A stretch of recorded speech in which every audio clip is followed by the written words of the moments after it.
안녕하세요. 저는 최근에 임신을 해서 회사에 휴직계를 내고 지금 한창 입덧과의 전쟁을 치르고 있는 예비 엄마입니다. 입덧은 보통 사람마다 다 다르다던데 저는 어쩜 이렇게 운 없이 독한 입덧에 걸렸는지 모르겠어요. 안정기로 접어든 지금도 입덧이 전혀 나아지지 않아서 친정 엄마조차 난 안 그랬는데 넌 어쩜 그러니 하시면서 안타까워하시고 남편도 회사에 반차를 내고 집에 와서 저를 살펴준 적도 여러 번 있습니다. 그래도 지독한 입덧 기간을 견딘 건 주위 도움이 많아서죠. 특히나 도움이 되었던 건 친구들인데요. 대학 동기들이나 고등학교 시절 친구들이 찾아와서 위로도 해주고 또 먼저 결혼해 엄마가 된 친구들은 자기들의 경험을 살려서 음식도 해주고 그랬어요. 그리고 또 한 사람 제게 응원이 되어주고 있는 분이 한 명 있습니다. 제가 언니 하면서 친언니처럼 따르고 있는 사람인데 벌써부터 아기 화장품에 산모 화장품 또 튼살 크림 등을 한 알음씩 사다 안겨주고 제가 먹고 싶다는 건 다 해다가 줍니다. 언니 음식 솜씨가 기가 막히거든요. 입덧을 시작하자마자 얼마나 생각났는지 모릅니다. 생각난다고 하니까 다음날 바로 만들어서 가져다 주었고요. 저를 너무나도 사랑해주는 이 언니는 바로 제 전 새언니입니다. 네, 바로 제 친오빠의 전 아내 되는 사람이죠. 친구들한테도 아, 네, 전 새언니야 라고 하면 다들 토끼 눈을 뜨면서 뭐라고? 내가 잘못 들은 거 아니지? 하며 되묻고는 세상에 할리우드다 할리우드야 라면서 감탄을 합니다. 아우 세상이 아무리 변했다고 하지만 너처럼 전 새언니랑 언니 동생 먹고 친자매처럼 지내는 경우도 드물겠다 야. 하긴 저도 따지고 생각해보면 참 신기한 관계예요. 심지어 언니는 저희 엄마하고도 아직도 친하게 지내니까요. 다만 호칭이 어머님에서 이모로 바뀌었을 뿐이죠. 언니가 이혼한 후에 엄마가 이제 어머님 아니니까 어머님이라고 안 해도 돼 라고 하셨는데 언니가 그럼 이모라고 부르죠 뭐? 하고 시원시원하게 호칭을 바꿔버렸습니다. 저희 아빠한테도 아직도 아버지 그렇게 부르고요. 이런 기가 막히고 어떻게 보면 웃긴 관계가 된 이야기를 해보자면 조금 복잡해요. 사실 지금이야 편하게 웃으면서 잘 지내고 있지만 언니도 저도 엄마도 마음고생이 다들 많았어요. 정말 얼마나 마음고생을 했는지 모릅니다. 그 일을 겪으면서 세상에 정말 짐승만도 못한 인간들이 많구나 하고 느낀 적도 한두 번이 아니었고요. 저희 가족은 아빠, 엄마, 오빠, 그리고 저 이렇게 4명으로 이루어진 가족이에요. 다른 가족들과 다를 것 없는 평범한 가족이었고 부모님은 부유한 분들은 아니지만 맞벌이를 하시면서 열심히 저희를 키우셨어요. 아빠도 엄마도 저와 오빠를 충분히 사랑해 주셨고 표현도 많이 하셨습니다. 이런 이야기를 하는 이유는 저희 부모님께서는 아직도 죄책감을 갖고 계시기 때문이죠. 제가 볼 때는 전혀 두 분의 잘못이 아닌데도 말이죠. 오빠는 원래 평범하게 학교 생활을 잘하는 학생이었어요. 모범생이나 전교 1등 뭐 그런 건 아니지만 공부도 그런 대로 잘하고 문제 일으킨 적도 없는 평범하디 평범한 학생이었죠. 그런 오빠가 엇나가기 시작한 건 고등학교 2학년 올라간 직후부터예요. 학교에서 친구를 잘못 사귀었습니다. 정확히 말하면 오빠하고 아주 친하게 지내던 친구가 있었는데 그 친구가 질 나쁜 친구들과 어울리기 시작하면서 오빠를 끌고 들어간 거죠. 절친한 친구가 잡아 끄니까 오빠가 얼레벌레 어울리기 시작한 게 결국 오빠까지 잡아먹었어요. 학교에서 연락도 많이 오고 엄마가 학교에 가서 선생님도 많이 만나시고 그랬었어요. 그래도 다행히 범죄나 불법적인 일까지 가진 않았지만 오빠는 이미 공부는 손 놔버리고 부모님 말씀에는 하나하나 다 반항하는 전혀 딴 사람이 되어버렸습니다. 엄마가 울면서 타이르고 아빠가 엄하게 혼내도 소용이 없었어요. 오빠는 몇 년 후에 성인이었고 덩치도 커지고 있었으니까요. 저도 그런 오빠가 낯설었고 무서웠습니다. 그러다 보니 오빠랑 점점 대화도 하지 않게 되었고요. 오빠도 저한테 관심이 없었어요. 고등학교 3학년이 되자 학교에서는 강경하게 오빠와 오빠가 어울리는 무리들을 대처했고 결국에 그 무리는 말하자면 해체가 되었습니다. 심한 학생들 중에는 전학을 간 사람도 있었다고 해요. 그리고 그때를 기점으로 오빠와 오빠 절친도 얌전하게 학교 생활을 하게 되었어요. 애초에 둘 다 주체적으로 이끄는 애들은 아니었으니까 금방 얌전해지긴 하더라고요. 그런데 성적은 이미 바닥이고 좋은 대학을 갈 성적이 나올 리가 없죠. 다행히 고등학교 1학년 때 정상적으로 학교 생활했던 기록을 어떻게 잘 포장해서 지방의 한 전문대에 가게 되었어요. 대학 생활을 하는 동안에는 크게 문제 일으킨 것도 없었고 그냥저냥 생활 잘 하는 것 같았죠. 성적이 뛰어나거나 그런 건 아니지만 그래도 학교에서 잘릴 정도는 아니었으니 계속 다닌 거겠죠. 오빠가 졸업하고 나서 저도 대학을 갔습니다. 저는 4년제 대학에 진학했어요. 그리고 1학년 때 선배였던 현재의 남편을 만나서 연애를 하게 되었고요. 부모님은 또 다른 고민이 생기셨습니다. 오빠가 졸업 후에 말 그대로 집에 눌러 앉으면서 놀고 먹는 거예요. 오빠는 시력이 아주 나빠서 군대도 가지 못했습니다. 아빠는 아유 신거만 정상이었어도 군대라도 집어넣었을 텐데 라고 하셨어요. 아빠가 졸업했으면 일 구해서 독립해라 라며 강하게 말씀하신 적도 여러 번이었지만 오빠는 네 이렇게 대답만 할 뿐 일을 구할 의향이 전혀 없어 보였어요. 용돈이 필요하면 단기 아르바이트를 몇 번 하는 것도 같았는데 어째 제대로 된 일은 구하지도 않더군요. 너 여기라도 취직해서 일해라. 아빠 최후 통첩이고 여기서 일 안 할 거면 집에서 나가라. 어느 날 아빠가 오빠에게 하신 말씀이었어요. 제가 대학교 4학년이었죠. 아빠는 아빠 대학 선배를 통해 어찌어찌 일자리를 구해 오셔서 오빠에게 당장 내일부터 옷 차려입고 출근하라고 하셨어요.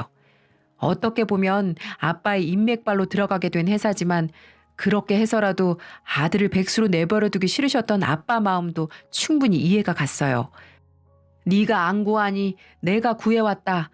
이러면서 일하라고 강하게 말씀하시는 아빠 때문에 오빠는 결국 아빠 선배 되시는 그분의 사업체에서 일을 하게 되었습니다. 아빠의 눈치가 보여서 그런가 의외로 얌전히 출근 잘하고 한번 일을 시작하니까 착실하게 잘 다니기 시작하더라고요. 저렇게 일하다 보면 언젠가 꼭 더 성실하게 일해서 사람답게 잘 살 거야. 엄마는 오빠를 믿어? 그래도 학창시절에 그렇게 놀았는데? 그래도 엄마한텐 자식이잖아. 엄마는 내 자식이 애초부터 천성이 나쁜 애라고 믿지 않아. 엄마의 말이 그렇게 시원치는 않았지만 저도 당시 졸업을 앞두고 취업 준비로 바빴고 엄마의 희망적인 마음을 깨고 싶지 않아서 오빠 얘기는 거기서 멈추었습니다. 당시 오빠랑은 거의 남이다시피 얘기를 하지 않고 서먹함에 끝을 달리는 사이이기도 했고요. 그래, 일하다 보면 성실하게 사람 되겠지 하면서 그냥 넘어갔었어요. 저는 대학교를 졸업하고 나서 한 기업에 취직했습니다. 남편은 졸업 후에 현역으로 입대해서 복무를 시작했고요. 제가 내가 먼저 열심히 벌어놓을게. 제대하고 오빠 취직하면 결혼하자. 라고 했더니 남편이 난 진작에 적금 들어놨어. 하더라고요. 그렇게 저희는 결혼을 약속하게 되었죠. 이미 서로 부모님들께도 인사드린 상태였고 저희 부모님도 남편을 좋아하셨어요. 저도 시부모님께 처음 인사드렸을 때부터 좋게 봐주셔서 따로 인사도 드리고 종종 뵈었었고요. 그러던 어느 날이었습니다. 아마 제 기억에 남편 제대하기 정말 몇 주 전이었던 걸로 기억하고 있어요. 아버지, 엄마, 저 결혼하겠습니다. 뭐? 네가 결혼을? 네가 만나는 사람이 있었어? 네, 길게 만나진 않았지만 저랑 잘 맞고 좋은 여자예요. 결혼하겠습니다. 오빠가 난데없이 결혼 선언을 했습니다.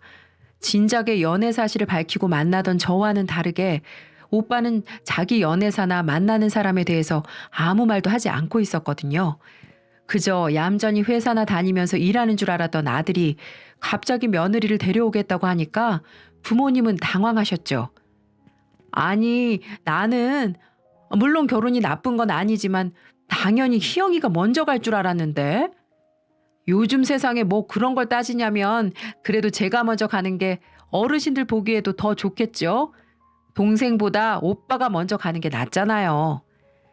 이상한 논리이긴 했지만 아빠는 저놈이 그래도 가정 이루고 하려는 거 보니까 철이 좀 들긴 들었나 보다. 대책 없이 결혼하겠다고 하진 않겠지? 라고 하셨어요. 그러면서 상견례 날을 잡으라고 하셨고요. 상견례 필요 없어요. 그냥 저희 집 초대해서 식사하고 인사하면 돼요. 그 친구 부모님이 두 분 다 어릴 때 돌아가셔서요. 엄마는 딱한 표정을 지으시면서 그럼 집으로 날 잡고 데려오라고 하셨어요. 며칠 후에 오빠로부터 문자가 와서 그날 저녁 식사에 예비 새언니가 올 거라고 했습니다. 저는 괜히 긴장이 돼서 퇴근 시간이 다가와도 기분이 썩 가볍지 못했습니다. 집에 가서 엄마 상 차리시는 것부터 도왔어요. 예비 며느리 온다고 갈비찜에 잡채까지 하셨더라고요. 그리고 마침내 도착한 예비 새언니는 저보다 한 살이 많은 사람이었습니다. 첫인상은 동글동글하고 참 순해 보이더군요. 수줍게 저와 엄마 아빠에게 인사한 언니는 목소리도 그렇게 크지 않았고 소위 말하는 못된 새언니의 인상은 전혀 없는 사람이었어요. 솔직히 속으로 오빠에 비해 너무 아깝다고 생각했죠. 어쩔 수 없는 일이었지만 오빠의 학창시절 때와 엄마 아빠에게 반항하던 모습들, 졸업 후 게으르게 집안에서 과자나 먹던 모습들이 떠올랐거든요. 그래도 가정 이루고 나면 더 열심히 살겠지 이런 생각을 하면서 마음속으로 예비 새언니를 응원했어요. 예비 새언니는 양친을 사고로 잃고 고교 졸업 후 바로 취업을 해서 일하고 있었죠. 오빠와는 오빠네 회사랑 거래처 연결이 되어서 오다 가다 만났다고 합니다. 부모님도 착한 며느리를 데려온 것 같다고 하셨고 결혼을 허락하셨습니다. 아빠는 오빠가 방황하던 시절부터 엄하게 대하시고 혼내기도 하셨지만 그래도 아들이 가정을 꾸린다고 하니까 지원도 넉넉하게 해주시고 신혼집도 보태주셨어요. 결혼식도 예비 새언니의 가정사정상 크게 올리지 않았고 작은 식장에서 조촐하게 올렸어요. 언니와 오빠는 저희 집 근처에서 멀리 안 떨어진 곳에 살림을 차렸고요. 새언니하고는 사실 처음에는 어색했습니다. 아무래도 오빠랑 저의 사이가 서먹하니까요. 언니는 절 보면 예의를 갖춰서 아가씨 아가씨라고 부르고 존대도 했지만 아무래도 만난 지 얼마 안 돼서 어색하더라고요. 더군다나 저는 못된 시누이가 되기는 싫어서 일부러 언니네 집에 간섭하는 것처럼 보인다거나 그런 오해 사기가 싫어서 일부러 거리를 둔 것도 있고요. 그래도 언니는 엄마한테 참 잘하더군요. 사이가 좋은 고부관계였죠. 엄마도 걔 붙잡아서 가정 이루게 한 것만도 고마운 애야 하시면서 일체 시집살이 안 시키려고 하셨는데 언니가 먼저 엄마한테는 어머니 같이 점심 먹어요. 어머니 잘 지내고 계시죠? 어머니 저번에 반찬 너무 맛있었어요. 하면서 문자도 보내고 살갑게 굴었거든요. 얘가 부모님 사랑에 많이 고팠나 보다. 그러니 시애미한테 이렇게 살갑게 굴지. 내가 엄마는 못 대줘도 잘 대해줘야지. 아유 참 말도 이쁘게 해. 시모 복이 아니라 며느리 복도 있는가 보다. 그러다 보니 엄마도 며느리를 예뻐하시고 오빠가 늦게 퇴근하면 종종 집으로 불러서 저녁도 같이 먹었습니다. 아빠도 새언니를 좋아하셨고 저도 그런 식으로 언니랑 얼굴을 보다 보니까 점점 어색하지 않게 인사도 하고 안부도 묻고 하는 사이가 되어갔어요. 오히려 오빠보다도 더 가까워졌죠. 사실 제가 언니와 오빠의 결혼 생활을 다 알지는 못합니다. 말씀드렸다시피 오빠와는 서먹했고 저도 곧 남편이 제대하고 회사에 취직을 했거든요. 이제 제가 시집갈 차례가 된 거죠. 남편이 취직해서 지금까지 일하고 있는 곳은 나름 네임밸류도 있고 신입이라도 초봉이 넉넉했던 곳이었습니다. 저도 남편도 대학 시절 아르바이트부터 모아온 돈이 있고 또 적금도 있어서 남편이 취직함과 동시에 자연스럽게 결혼을 진행하는 걸로 이어졌어요. 그 과정에서 간간히 언니가 이런저런 정보도 알려주고 자잘한 선물도 줘서 언니랑은 더 가까워졌네요. 물론 오빠랑은 그대로였고요. 언니는 오빠랑 잘 지내요? 나랑 엄마한테만 너무 자주 연락하는 것 같아. 네, 뭐 잘 지내요. 오빠가 워낙 일을 열심히 해서요. 저도 회사 일해서 알잖아요. 얘기 들어보면 잘 지내는 것 같았고, 언니랑은 가까워졌어도 오빠한테 관심이 없어서인지 더 깊게 물어보고 그럴 생각은 들지 않았습니다. 아무튼 그렇게 저도 결혼 준비 잘 마치고 결혼했고, 집에서 독립해서 남편이랑 같이 살게 되었어요. 결혼하고 나서도 저는 더 열심히 일을 했고, 나름대로 신혼부부라고 평일에는 일하고 주말에는 남편이랑 놀고 하느라 집에는 신경을 통 쓰지 못했어요. 부모님께도 간간히 안부 전화나 문자만 드리고 예전처럼 많이 얼굴 뵙지도 못했고 언니랑은 더더욱 보지 못했죠. 그래도 가끔씩 잘 지내냐고 문자는 하고 형식적으로라도 밥 한번 먹자 이런 얘기도 나왔어요. 그러던 어느 날이었습니다. 제가 첫 결혼 기념일을 한 달도 채 남겨두지 않은 시점이어서 그날 뭐 할까 이렇게 행복한 고민을 하면서 지내던 때였어요. 회사에서 일을 하고 있었는데 갑자기 전화가 오더라고요. 여보세요? 네, 혹시 김명숙 씨 보호자 되시나요? 네, 저희 엄마신데요. 지금 김명숙 씨가 교통사고를 당하셔서 응급실에 이송되고 계세요. 저희가 병원 알려드릴 테니까 그쪽으로 오실 수 있으세요? 정말 그 말을 듣고 정신줄을 어떻게 잡았는지 모르겠어요. 넋 놓고 있는 저를 회사 선배 언니가 잡아 흔들면서 정신 차리고 얼른 가보라고 가방을 챙겨주었고 저는 혼이 나가서 가방을 챙겨 회사를 빠져나가 택시를 금방 잡고 병원으로 출발했습니다. 택시 안에서 남편에게 전화해 상황을 얘기하면서 울음을 터뜨렸죠. 남편은 저를 달래면서 자기도 금방 가겠다고 걱정 말라고 해주고 제 모습을 보신 택시기사님도 아유 어쩌나 이봐요 아가씨 울지 마요. 내가 금방 갈 테니까 정신 단단히 차려야지 하시며 속도를 높여주셨어요. 응급실에 도착하니까 난리통이었습니다. 알고 봤더니 그 대낮에 졸음운전자가 사고를 내서 몇 중 추돌 사고가 나서 환자가 한꺼번에 많이 발생한 모양이었어요. 여기저기 우는 보호자들과 환자들이 있었고 저는 엄마를 찾기 시작했습니다. 피가 모자라요. 수혈이 필요한데 혹시 혈액형이 어떻게 되세요? 간신히 찾은 엄마는 피가 필요했어요. 그러나 저는 엄마에게 피를 줄 수 없었습니다. 엄마는 O형이었고 저는 아빠를 닮아서 A형이었거든요. 오빠도 저와 같았고요. 엉엉 울면서 어떻게 해야 할지 생각하다가 남편에게 전화를 걸었어요. 하지만 남편도 맞지 않더군요. 그러다가 생각난 사람이 바로 새언니였습니다. 언니에게 전화를 걸었더니 한참 후에 받더라고요. 언니는 우는 제 목소리를 듣고 놀라더니 제가 사정을 설명하자 잠시만 기다려달라며 전화를 끊었어요. 조금 뒤에 언니에게 문자가 왔더군요.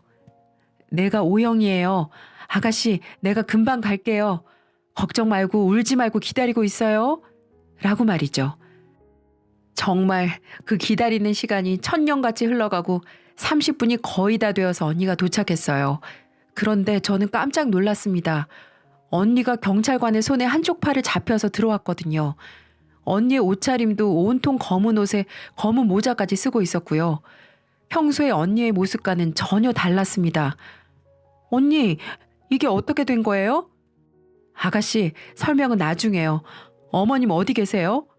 일단 엄마가 우선이었기 때문에 언니는 의사를 따라갔고 그렇게 급하게 언니의 피를 뽑아서 엄마는 수술방에 들어가셨어요. 남편과 아빠가 도착했을 때 엄마는 수술방을 나오셨고 무사히 수술이 끝났다는 소식을 듣자 저도 언니도 모두 안도하며 눈물을 펑펑 쏟았습니다. 아빠는 저와 언니를 감싸 안아주시면서 수고 많았다. 그리고 우리 세아가 우리 은지 너무 고맙다. 이 은혜 어떻게 갚아야 할지 모르겠어. 라고 하셨어요. 그런데 그 말을 들은 언니가 갑자기 펑펑 울기 시작하더라고요.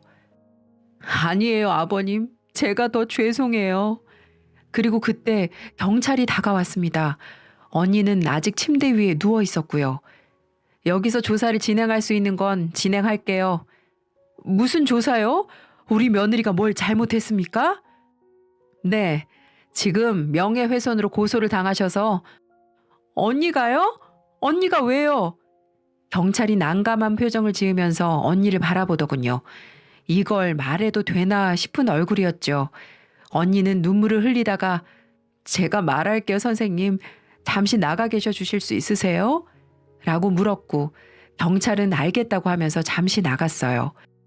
아버님, 죄송해요. 뭐가 죄송하니, 은지야? 뭐가 죄송해? 사실 제가 오빠 뒤를 밟았어요. 오빠 몰래요. 스토커처럼요. 뭐? 재영이 뒤를 밟어? 그런데 왜 네가 고소를 당해? 오빠가 바람을 피웠어요. 지난달에 눈치를 채서 열심히 증거를 모았는데 증거가 없어서 결국에 오빠가 그 여자랑 문제한 거 보고 오늘 모텔 간다고 해서 뒤를 따라갔어요. 그런데 제가 모텔 앞에서 오빠가 그 여자랑 키스를 하는데 이성을 놔버려서 그 여자 머리채를 잡고 난리를 피워서 그 여자가 절 고소했어요. 언니의 말에 저도 아빠도 남편도 모두 경악했어요. 언니는 서럽게 엉엉 울면서 자기 핸드폰을 확인해 보라고 거기 증거가 다 있다고 했죠. 저는 급하게 언니 핸드폰을 찾아서 확인했습니다. 정말 가관이더라고요. 당당하게 그 상간녀랑 셀카를 찍고 문자로 온갖 미러를 속삭이고 이딴 인간이 내 오빠라는 걸 믿기 싫을 만큼 더러운 증거들이었습니다. 하지만 가장 화가 나신 건 아빠였어요. 분수에 넘치는 착한 아내 맞았으면 모시고 살아도 모자랄 판에 뭐? 바람을 피워? 이 자식 어딨어? 오빠는 그 여자랑 경찰서에 있어요. 아가씨 전화 받고 제가 경찰분들한테 빌었어요. 어머님만 제발 살리고 오게 해달라고. 피가 저랑 유일하게 맞아서 제가 살려야 한다고요. 이 짐승만도 못한 놈. 지 애미가 죽어가는데 저는 바람난 여자 끼고 경찰서에서 기다리고 있어? 지금 당장 가야겠다. 거기 경찰 선생. 우리 며느리는 내가 데리고 갈 겁니다. 희영이 너는 김서방이랑 엄마 지키고 있어. 아빠, 언니도 아직 쉬어야 되잖아. 그냥 그 자식 보고 오라 그래. 저도 화가 나서 소리쳤고 중간에 끼신 경찰분만 난감해지셨어요. 어쨌든 언니는 지금 고소를 당한 상태니까요. 언니가 회복해야 한다는 걸 참작해서 다행히 며칠은 시간을 벌 수 있었어요. 엄마는 그 사이에 의식을 찾으셨지만 충격을 받으실까봐 일단은 오빠 이야기를 절대 하지 않았습니다. 아빠는 그 사이에 아는 지인과 인맥을 총동원해서 유능한 변호사들을 만나고 다니셨고요. 그 중에 아빠가 판단하셨을 때 가장 사람이 괜찮아 보인다는 분을 언니의 이혼소송 변호사로 붙이셨어요. 아빠, 괜찮아?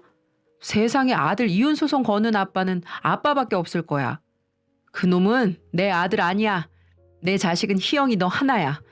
참을인자 3번이면 살인도 면한다고 하는데 내가 그놈 학창시절부터 참아왔어. 살인 나는 것보단 이혼이 낫지. 어디 감히 그런 착한 아이한테 그래. 위자료도 톡톡히 받아내게 할 거고 그 상간녀란 여자도 은지 고소하는 거 가만두진 않을 거다. 언니 앞에서는 당당하게 큰소리 쳤던 것 같던데 저희 아빠를 보니까 오빠고 그 여자고 둘 다 아빠 앞에서는 벌벌 떨더라고요. 역시 오빠한테는 저희 아빠가 가장 무서운 존재였던 것 같네요. 어차피 저럴 거면 왜 바람을 피웠는지 한심하기만 했습니다. 저기요, 아저씨. 저는 이 오빠 유부남인 거 모르고 만났어요. 저도 피해자라고요. 모르고 만났으면 유부남인 거 알았을 때 그쪽이 창피한 짓 한 줄 알고 죄송합니다. 이렇게 고개 숙여도 모자랐을 판에 감히 우리 며느리를 고소하려고 해요? 말이 되는 소리를 해야지. 그쪽도 상간녀로 혼인 파탄 책임 소송 걸 거니까 알아서 잘들 변호사 구해나 봐요. 아빠, 아니 아버지, 진짜 잘못했어요. 제가 잠깐 미쳤었나 봐요. 엄마한테는. 네 엄마 얘기 꺼내지도 마. 너는 이제 내 아들 아니다. 사람 고쳐 쓰는 거 아니라고들 하지만 그래도 네가 엇나갈 때는 그래 10대니까 그럴 수 있지. 잘 가르치고 내가 내보내지 않고 품는다면 돌아올 거다. 이런 마음으로 참았다만 이젠 아니다. 나한테 자식은 희영이 하나뿐이야. 아빠는 정말 강경하게 나가셨고 물러서지도 않으셨어요. 결국 오빠는 유책 배우자로 언니에게 몇 천만 원의 위자료를 주고 이혼하게 되었고요. 그 상간녀도 소액이지만 돈이 좀 깨졌습니다. 간통죄가 폐지되어서 그렇다고 하네요. 이제 마음 편하게 살아. 너 아직 젊어서 좋은 남자 만날 수 있어. 마음 고생한 거 다 잊고 내가 이렇게 사과할 테니 우리 잊고 살아라. 어머니, 저 어머니 못 잊어요. 엄마 없는 제게 엄마같이 대해주셨는데 어떻게 잊어요? 이혼하던 날 언니가 엄마를 잡고 울면서 말했어요. 그 모습을 보고 언니는 우리 부모님을 정말 친부모님처럼 생각했구나 싶어서 정말 가엾고 눈물이 나더라고요. 어차피 우리한테서 내쳐진 건 은지 너가 아니고 그놈이다. 은지는 오고 싶으면 얼마든지 우리 집 와도 되고 밥도 먹고 딸이면 딸답게 용돈도 달라고 하고 그렇게 해. 저희 아빠의 말씀이에요. 언니는 그 말을 듣고 더 크게 울었습니다. 그리고 정말 아빠 말씀대로 언니는 며느리가 아닌 딸 노릇을 하면서 아직까지도 우리 집과 인연을 이어가고 있어요. 참 이상한 게 오빠가 빠지니까 언니하고도 급속도로 더 친해지게 되더라고요. 이혼한 언니는 후련해 보이고 자유로워 보였습니다. 오빠는 집에서 당연히 쫓겨났죠. 엄마는 그래도 엄마라고 저한테 말해서 오빠 근황 좀 알아보라고 그러시더군요. 남편한테 부탁해서 수소문을 해봤는데 오빠는 고등학교 동창들이나 대학 동기들의 집들을 다니면서 식객처럼 생활하다가 지금은 지방에 있는 한 공장에서 일하고 있다고 했어요. 거기 사는 친구가 일자리를 알아봐준 모양이에요. 엄마는 에휴 그래도 지 밥벌이는 하고 있다고 하니까 다행이다 라고 하시더군요. 그걸로 끝이었어요. 엄마도 오빠를 더 이상은 자식이라고 마냥 좋게 보지는 못하실 테니까요. 저도 사실은 아직까지도 오빠에게 화가 풀리지 않았고 용서를 못한 상황입니다. 언니가 살아온 세월을 생각하면 더 그래요. 부모도 없이 혼자 열심히 살았는데 언니에게 또 한 번 상처를 준 거니까요. 그래도 지금은 언니가 우리 가족과 잘 어울리고 행복하게 잘 살고 있으니까 다행이란 생각이 드네요. 태어날 제 아이에게도 멋진 이모가 되어줄 것 같고요. 앞으로 행복하게 열심히 살겠습니다. 사연 들으시는 분들도 행복하시고요. 지금까지 들어주셔서 감사합니다.